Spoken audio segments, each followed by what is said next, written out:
These are part of the 3D Wrap Feeling Upgrade, a set of SimHub-controlled rumble motors that set out to both increase immersion and make you faster. But does it actually work? And is it worth the price? Before then, what makes this different from other options out on the market? Well, for starters, the Feeling Upgrade comes in a variety of different configurations, for pedals from the low end all the way up to the very high end. 3D Wrap sent me their CSL pedal version here, that coincidentally enough is also compatible with the Camus LC100 pedals, though with different screws necessary to mount them. The kit that I received includes 2 pedal rumble motors, 2 all-rounder motors to either put on your shifter, pedal plate, seat, or wherever you wish, as well as its control box, USB-B cable, and a barrel-plugged power supply. Now, while the footage for me unboxing all of this is corrupted, I can assure you that the quality of its packaging is fantastic. Overall, this is a pretty good deal considering its 175 Great British Pound price tag with everything you receive. Though, considering that SimMagic's closest offering, the HPR with 3 rumble motors, comes in at almost exactly the same price, I'd say 3D Wrap's offering could be slightly cheaper. What doesn't feel cheap though is a majority of its build quality, with a fully 3D printed construction. All the motor's housing, the housing of the counterweights, and the mounting for the control box are all 3D printed. Though I have noticed that over my time testing these little guys, if you over tighten the rumble motors, the plastic around the screws can deform, though the force required to do so is quite high, so you have nothing to worry about. But before I lead you too far astray with my incessant yapping, let's talk about how they are to both mount and configure in SimHub. So let's get the easiest ones out of the way. The non-pedal mounted motors mount... The non-pedal mounted motors...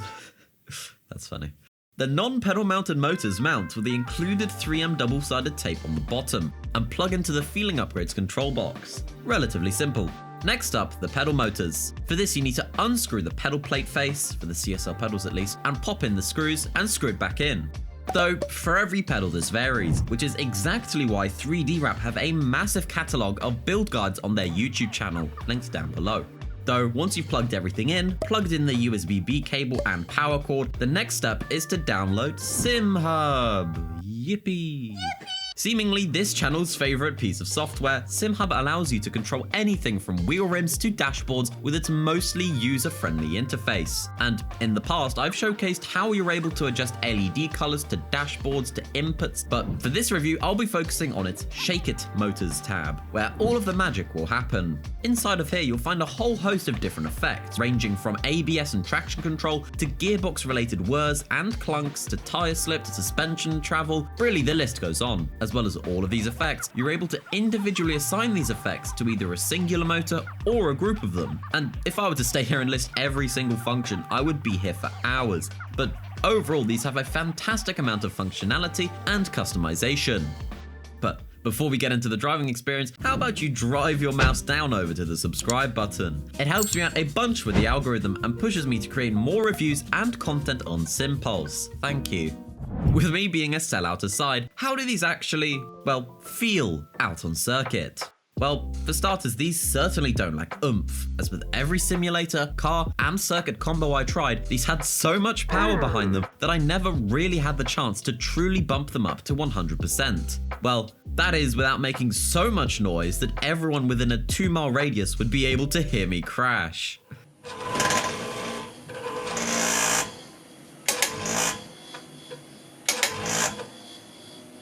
And while I think I've over-exaggerated it a bit here, without headphones the noise really does get a bit obnoxious in certain simulators and is definitely noticeable. Mainly Assetto Corsa, as it seems to just lack that deeper refinement, with most effects apart from curbs almost being on-off. Now, here's the strangest part. Using the same profile, car, and track combo and moving to iRacing, you'll find the feedback a lot smoother, with a larger and wider range of vibrations really helping to sell its authenticity, as well as adding to the immersion. You have no idea how many spins and scary moments I've avoided due to the Feeling Upgrade, both while trail braking in intense esports practice, as well as in open lobbies in the wet and iRacing. In both, these have excelled in giving me all necessary feedback, but in Sims, yet again like Assetto Corsa, this feedback is a lot choppier and really just doesn't help.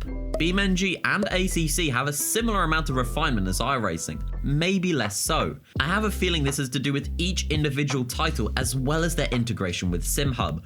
And while I did ultimately end up enjoying the 3D wrapped feeling upgrade, I found that on slightly harsher simulators like AC and Richard Burns Rally, the feeling upgrade would struggle and end up making far too much noise and vibrations to be helpful, and rather detracted from the experience. But with its noise aside, would I recommend the 3D wrapped feeling upgrade?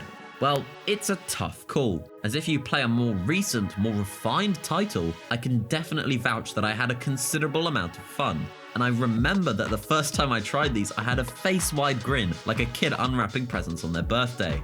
But on the other hand, you have its pretty obnoxious noise in certain scenarios, despite my best efforts to reduce their vibrations, both in software and around my rig.